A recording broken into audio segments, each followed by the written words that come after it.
In this lesson, we're going to look at the string section. For this, you're going to need to be very accurate with your notes again, and you're going to need to be very accurate with your rhythms, but also you've got to look at your phrasing and articulation. The strings have a very particular way of playing, and the phrasing is just perfect. Okay, so you need to make sure you spend a little bit of time just making sure that you shape all of your phrasing so that it represents what's actually been played on the track. Now, when you look at the score for this part, you'll notice that we've got the violins on the treble clef and we've got the cellos on the bass clef. Once again, pay close attention to the octaves that they've been played in and make sure you get the right notes and rhythms. What I've done for my cellos is I've actually doubled them up to make them slightly more punchy and make them slightly more bassy. I've actually doubled them up, so I've added the lower octave. You don't need to do that, but that's what I've done. You want to make sure that you do something that's appropriate to your mix. Another big thing about this sound is the delay that they've used. So we'll cover that in just a minute, but you will need to choose an appropriate delay because that does make up quite a big part of the texture of this sound.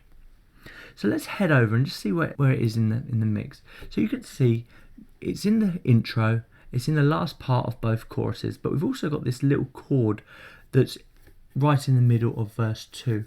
All of these parts are written.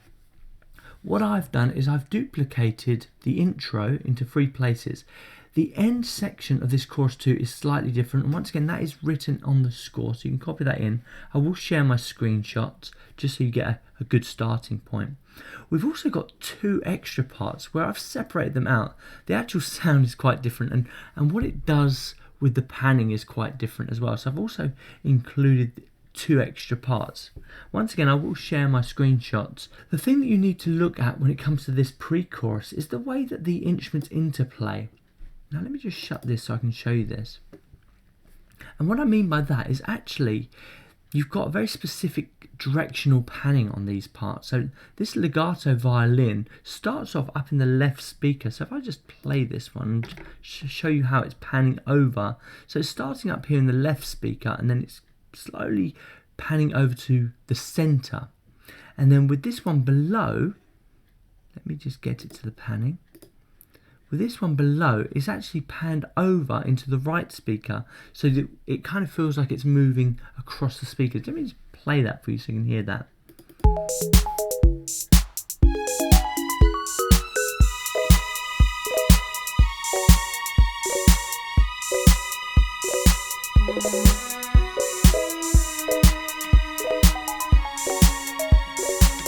Okay, so you can hear that is such a lush sound, and having that panning set up properly is quite a big part of it, so make sure you get the panning right for that. Once again, I'll share my screenshots for the notes. I haven't done anything massively special with this. I've just put my characteristic reverb on both tracks, and we're using just a basic setup. So here I've got cello's legato, and on this top one I have, let me just get it for you, violins 1 legato, both of which are presets.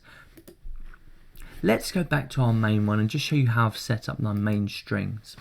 So here they are, and they punch through the center, both tracks do.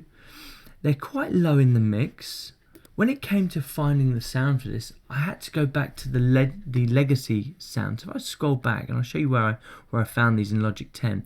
If you're in Logic 9, I believe they're just part of the normal orchestra sound bank, but I had to come into the legacy for the EXS24, scroll over to Logic, and then over to orchestral, and then I've got my strings here, and then if you scroll down, the ones I'm using are these violin sections. I haven't actually changed anything with these presets. They were just very, very good.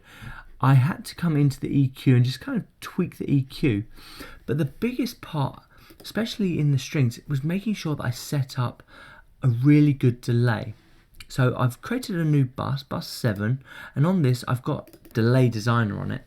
With this original preset is bounce pattern. Now with the cutoff, I've just lowered the end of this cutoff, and then under level, I've just brought the level down. And what you're going to notice about the track is as you get to, let's have a listen to here. As you get to the end, there's an extra sound happening before the vocals come in, and that's all the delay from the strings. Let me just play that so you can hear it, and then I'll play the track on that bit, so you can hear it on that. So here we go. So you can hear that ring out. So let me just play the track on that a little bit.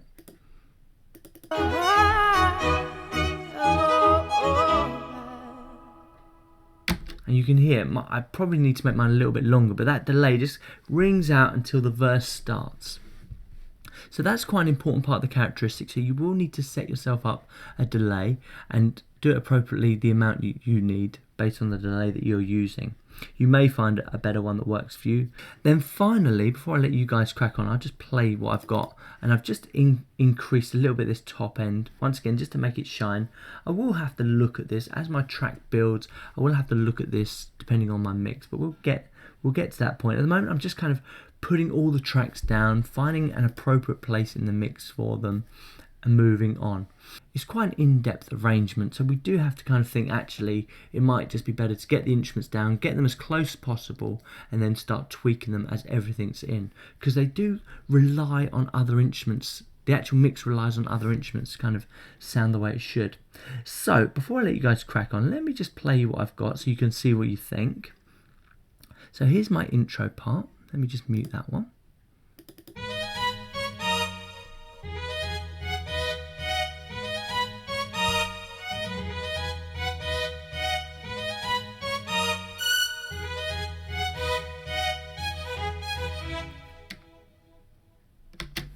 Okay, and these are roughly the same. It's just this last bar that's slightly different. So I'll just play the last couple of bars. And then you've got this one chord.